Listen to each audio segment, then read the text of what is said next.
Welcome to the Arbitration Engine, Party X's first demonstration pilot using the influence algorithm. This video will show you how to use the Arbitration Engine, explain some of the principles, and take you through an example. The Arbitration Engine is designed as a way of resolving two-party negotiations where there is a lack of trust and dialogue has failed to identify a compromise. It breaks down a dispute into a variety of issues and options and finds the combination that best balances the interests of the parties. You can set up your own conflict scenario to explore and test the engine. We'll explain how to do that by taking you through an example based on Section 55 of British Columbia's Labour Code. Under Section 55, an arbitrator can be appointed to impose a first collective agreement on a union and employer when negotiations fail. These imposed agreements can cover a variety of issues, such as salaries, time off work, pension, and severance benefits. We'll explore these issues with the Arbitration Engine and use it in a specific example to identify the best candidates for an imposed agreement. We'll start by setting up the conflict file. You can start a new conflict file by visiting www.arbitrationengine.com. The first step is to set up the parties. In order to ensure confidentiality, some screens of the Arbitration Engine process are private. Here, employer, union, and mediator will each take turns to set their password. We'll set the moderator as the LRB arbitrator, Party X as union, and Party Y as employer. To keep things simple, we'll set everyone's password as XXX. We assume in this example that there has been some previous dialogue and the arbitrator has identified the outstanding issues that are on the table. We'll set question 1 as, what should the wage increase be, and over how many years? We'll set question 2 as, how many years of pension for how many years of work, and what percentage of working wage should the pension be? We'll set question 3 as, how many sick days should employees have? We'll set question 4 as, in case of layoffs, how much should severance pay be in days of wages? We'll name this scenario First Conflict and save it. From this point on, the union, employer, and arbitrator can each use their passwords to work on this conflict from a different computer. For the purpose of this video, we'll take on the role of the union. The next stage is stage 2, and the purpose here is to generate a diversity of proposed options for each issue. Here, we'll go into the union's password protected area, and for each of the 4 questions, we can enter 2 proposals. A union might, for example, submit its bottom line proposal and an optimal proposal for each question. It might be important that the other side not know what the union was proposing, so the Arbitration Engine will mix up these options with the options presented by the arbitrator before they are presented to the employer. We'll do this for each of the 4 questions, submitting 2 responses for each. When we're finished, we'll record the responses and return.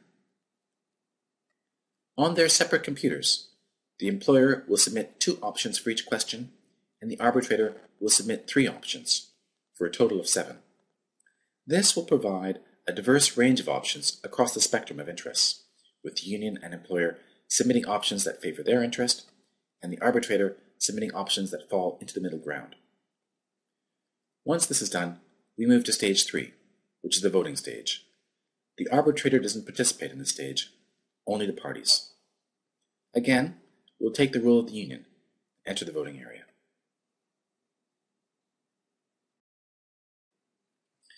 In stage 3, the union will vote both on the issues and the options. For each issue, we'll give it a rank out of 10, depending upon how important it is to us. For example, as the union, we may know that for the workers, the topmost issue is wages. So, we'll give that a 10 out of 10. Then, we vote on each of the options, giving each one a rank depending upon how much support we have for it. So, we'll give a 7% over 2 years, which was our proposal, a 10 out of 10. That would be great. And 2% over 2 years, we'll give that a 1 out of 10. That's obviously the employer's idea, and a terrible one.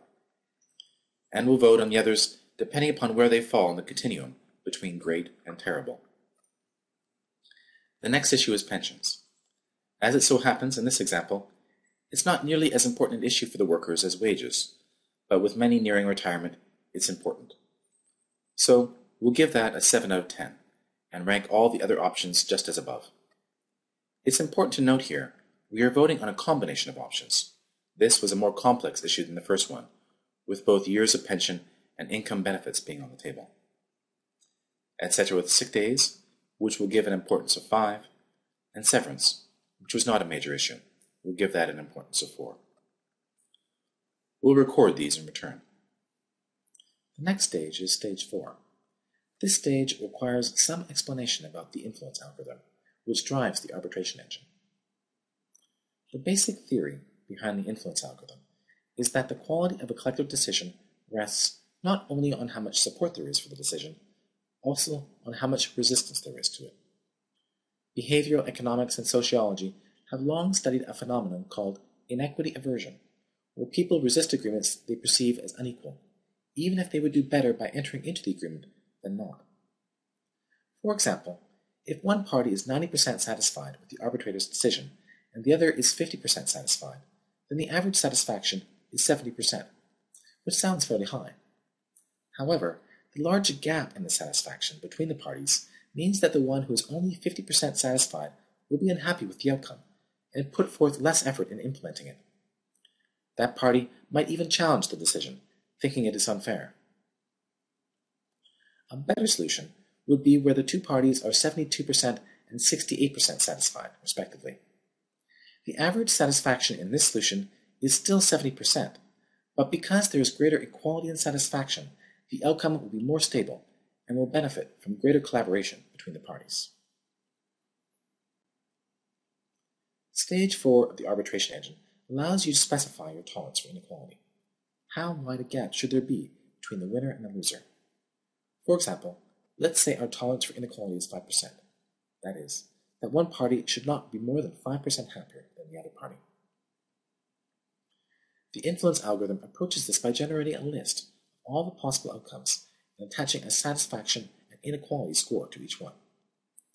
In this example, 2,400 unique combinations of options were looked at in coming up with the shortlist.